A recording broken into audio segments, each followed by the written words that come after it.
24 live চাই থকাৰ বাবে সকলোকে ধন্যবাদ জনাই পুনৰ এক গুৰুত্বপূৰ্ণ খবৰৰ সৈতে ষ্টুডিঅ'ত মই ইমদাদ।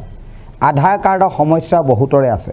বিভিন্নজনে আধাৰ কাৰ্ডক লৈ বিভিন্ন কাৰ্যালয়ত তেওঁলোকৰ আধাৰ কাৰ্ডসমূহ বিসংগতি দূৰ কৰিবলৈ বিভিন্নজনে গৈ থকা দেখিবলৈ পোৱা যায়।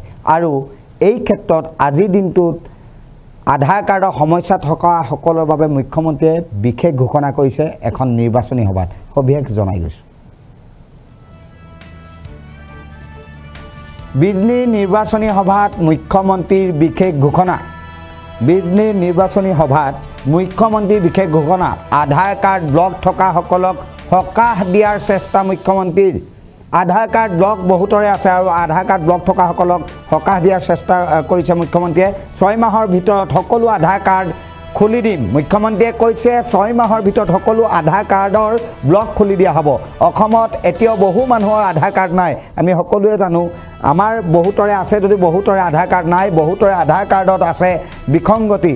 গতিকে বহুতেই বিভিন্ন কামত আগবাঢ়িব নোৱাৰা হৈছে। আধাৰ কাৰ্ড নথকাত বিভিন্ন সমস্যাৰ সন্মুখীন বহুজনৰ। ইতিমধ্যে আধাৰ কাৰ্ডৰ সমস্যা ৰাজ্যৰ বিভিন্নজনৰ মাজত আছে। অৱশেষত সমস্যা সমাধান সম্পৰ্কে নিৰ্বাচনী সভাত মুকলি ঘোষণা মুখ্যমন্ত্ৰীৰ।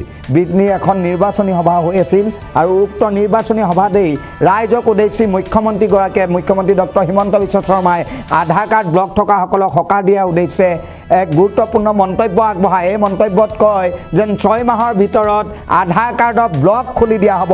এটা গুৰুত্বপূৰ্ণ অতিকৈ গুৰুত্বপূৰ্ণ খবৰ, কিয়নো আপোনাৰ মোৰ গাঁৱত বা আপোনাৰ মোৰ ওচৰ চুবুৰীয়া বা হয়তো আপোনাৰ মোৰ কাৰোবাৰ আধাৰ কাৰ্ডৰ বিসংগতি আছে যদি বা কাৰোবাৰ যদি আধাৰ কাৰ্ড ব্লক আছে, কোনোৱে যদি আধাৰ কাৰ্ড এই পৰ্যন্তও বনাব পৰা নাই, তেওঁলোকক কৈছে যেন 6 মাহৰ ভিতৰত সকলোৰে আধাৰ কাৰ্ড ব্লকবিলাক খুলি দিয়া হ'ব আৰু সকলোৱে আধাৰ কাৰ্ড পাব। এই ঘোষণা কৰিছে মুখ্যমন্ত্ৰীয়ে বিজনী এখন নিৰ্বাচনী সভাত। আৰু আধাৰ কাৰ্ডৰ এই বিসংগতি লৈ বহুজনে বহু সমস্যাৰ সন্মুখীন হ'ব লগা হয়। বিভিন্ন সমস্যাত ভোগে আৰু বিভিন্ন সমস্যাৰ ৰাজ্যৰ বিভিন্নজনে ভুগি আছে। বহুতৰে যদি আধাৰ কাৰ্ড আছে, আন বহুতৰে কিন্তু আধাৰ কাৰ্ড বৰ্তমান পৰ্যন্ত নাই। গতিকে এই আধাৰ কাৰ্ড নথকাসকলৰ বাবে কেনেধৰণে তেওঁলোকে সকাহ ল'ব, কাৰণ এই 6 মাহৰ ভিতৰত মুখ্যমন্ত্ৰীয়ে কথা দিছে যেন তেওঁ 6 মাহৰ ভিতৰত সকলো সমস্যা সমাধান কৰিব। আধাৰ কাৰ্ডৰ সকলো সমস্যা, যাৰ যাৰ ব্লক আছে, যাৰ বিসংগতি আছে, কোনোৱে যদি আধাৰ কাৰ্ড এতিয়া পৰ্যন্ত পোৱা নাই, তেওঁলোকে আধাৰ কাৰ্ড পোৱাৰ ব্যৱস্থা কৰি দিব। এই কথা ঘোষণা কৰিছে বিজনীত মুখ্যমন্ত্ৰী, ৰাজ্যৰ মুখ্যমন্ত্ৰীগৰাকীয়ে। বিজনীৰ এখন নিৰ্বাচনী সভাত মুখ্যমন্ত্ৰীয়ে কেনেদৰে কি কৈছিলে আমি এবাৰ ৰাইজৰ জ্ঞাতাৰ্থে জনাওঁ।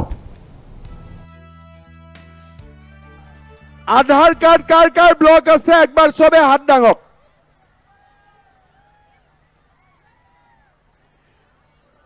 ছয় মাহৰ ভিতৰত মই সব আধাৰ কাৰ্ড খুলি দিম। হ'ব 6 মাহৰ ভিতৰত সকলোৱে আধাৰ কাৰ্ড খোলা পাই যাব। ঠিক আছে। আৰু যাৰ আধাৰ কাৰ্ড ব্লক হৈ আছে সি আধাৰ কাৰ্ড পাই যাব। হ'ব। আচ্ছা, আধাৰ কাৰ্ড কাৰ কাৰ ব্লক আছে একবাৰ চবে হাত দাঙক।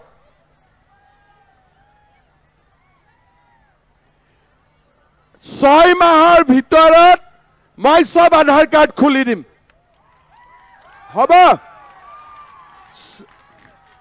6 মাহৰ ভিতৰত সকলোৱে আধাৰ কাৰ্ড খোলা পাই যাব। ঠিক আছে। আৰু যাৰ আধাৰ কাৰ্ড ব্লক হৈ আছে সি আধাৰ কাৰ্ড পাই যাব। হ'ব। আচ্ছা, আধাৰ কাৰ্ড কাৰ কাৰ ব্লক আছে একবাৰ চবে হাত দাঙক।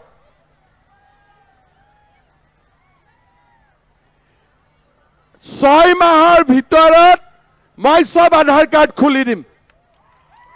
হ'ব 6 মাহৰ ভিতৰত সকলোৱে আধাৰ কাৰ্ড খোলা পাই যাব। ঠিক আছে। আৰু যাৰ আধাৰ কাৰ্ড ব্লক হৈ আছে সি আধাৰ কাৰ্ড পাই যাব। হ'ব।